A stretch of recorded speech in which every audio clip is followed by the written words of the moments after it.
ሰላም ጤና ይስጥልን። የተወደዳችሁና የተከበራችሁ የቻናላችን ተከታታዮች እንደምን አላችሁ?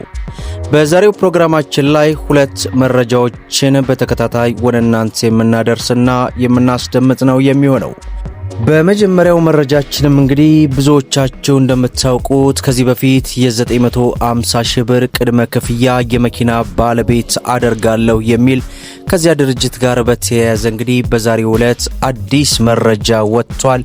ከዚህ መረጃ ጋር ተያይዞ ያሉትን ሙሉ ዝርዝር ወደ እናንተ እናደርሳለን። በሌላው መረጃችን ደግሞ የተሽከርካሪ ሞተርን በተመለከተም አነጋጋሪ መረጃ ወጥቷል። በዚህ መሰረት በርካታ ተሽከርካሪዎች ሞተራቸው እየተቀየረ እንደሚገኝ በዛሬው ዕለት ሚኒስቴር መስሪያ ቤቱ አሳስቧል።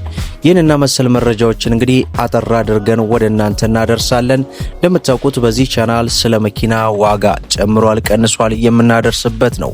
ሁላችሁም ሰብስክራይብ በማድረግ እንዲሁም ደግሞ ይህ ቪዲዮ ለበርካታ እህት ወንድሞች እንዲደርስ ሼር፣ ላይክ እያደረጋችሁ ተከታተሉ።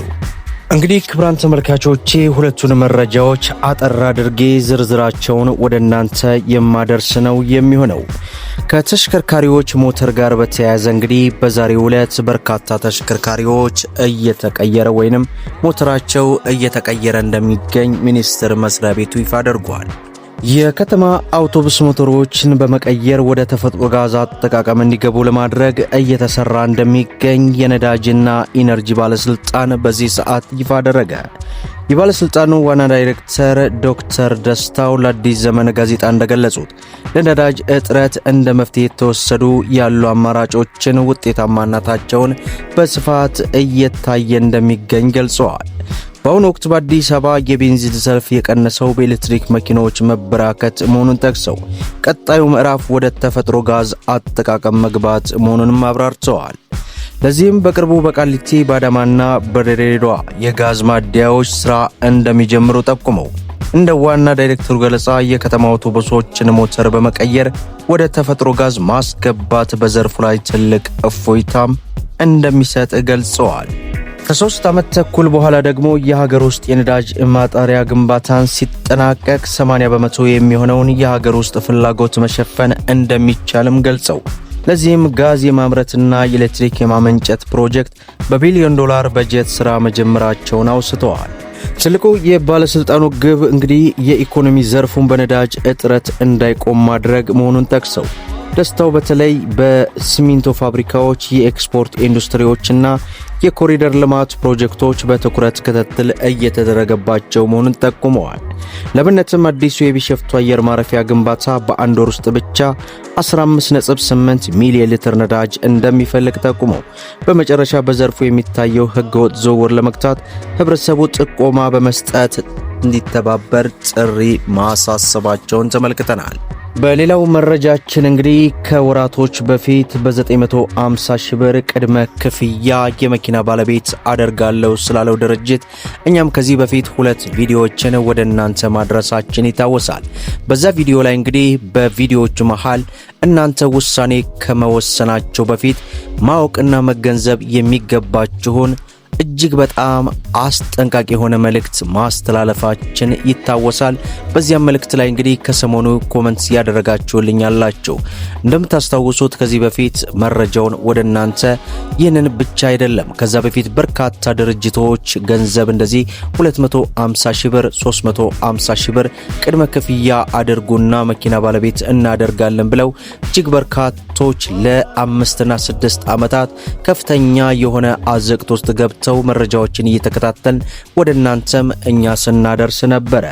ታዲያ በትናንትናው ዕለት ህዝቡን በማጭበርበር ወንጀል ተጠርጥረው ቤትና መኪናቸውን እንዳይሸጡ ታገዱ የተባለውን መመሪያ በተመለከተ ተጠቃሽ ሰዎች ይህንን እገዳ እንዲተላለፍባቸው ያላቸውን ዕውቅና ተጠቅመው ፊንቴክ ኢንቨስትመንት ለተባለው ድርጅት መኪና ያስመጣላቸዋል በማለት ሰዎች እንዲጭበረበሩ ምክንያት በመሆናቸውም ተብለዋል።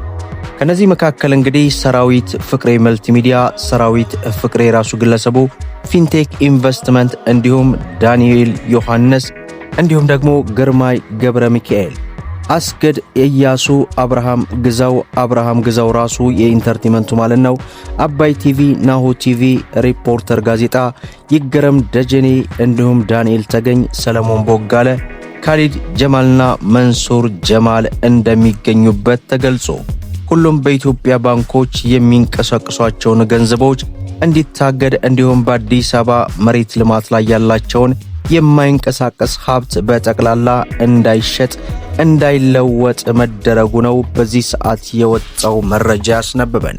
እንግዲህ በዛሬው ዕለት የወጣው ይህ አዲስ መመሪያ ጥሩ የሚበረታታ ነገር ነው። ምክንያቱም ህብረተሰቡ ከዚህ በፊት እጅግ ብዙዎች እኔ እንኳን በውስጥ ብዙ ተመልክቻለሁኝ በብድር ራሱ ማለት ተበድረው መኪናውን ቅድመ ክፍያ ከፍለው እስካሁን እንግዲህ በከፍተኛ አዘቅት ውስጥ የገቡ በርካታ ሰዎች አሉ። የነዚህ ምስኪኖች ገንዘብ እንግዲህ በአየር ላይ መቅረቱ እጅግ በጣም የሚያሳዝንም ስለሚሆን ይህንን አይነት ሁኔታ እንግዲህ ከመንግስት በኩል ሊበረታታ የሚገባው ጉዳይ ነው። እናንተስ የሚሰማችሁ ሐሳብ አስተያየት ምንድነው? በኮሜንት መስጫ ላይ አስቀምጡልኛል። ለለቱ ያስኩላችሁ አጠር ያለ መረጃ ይህንን ይመስላል። ቪዲዮውን ላይክ ሼር እያደረጋችሁ ለብዙ እህት ወንድሞች እንዲደርስ አድርጉ። ለቻናላችን አዲስ ከሆናችሁ ስለ መኪና ለማወቅና መኪናን በተመጣጣኝ ዋጋ ለመግዛት ሰብስክራይብ ማድረጋችሁን እንዲሁም በየዕለቱ የሚለቀቀው መረጃ እንዲደርሳችሁ የኖቲፊኬሽን ማብራታችሁን አትዘንጉ። ለዛሬ ያስኩላችሁ መረጃ ይመስላል። እስከ ፍጻሜው ድረስ አብራችሁ ስለቆያችሁ ልባዊ ምስጋናችን እየሰጠን በሌላ ቪዲዮ እስከምንገናኝ ወሰላሙ አለይኩም ወራህመቱላሂ ወበረካቱ።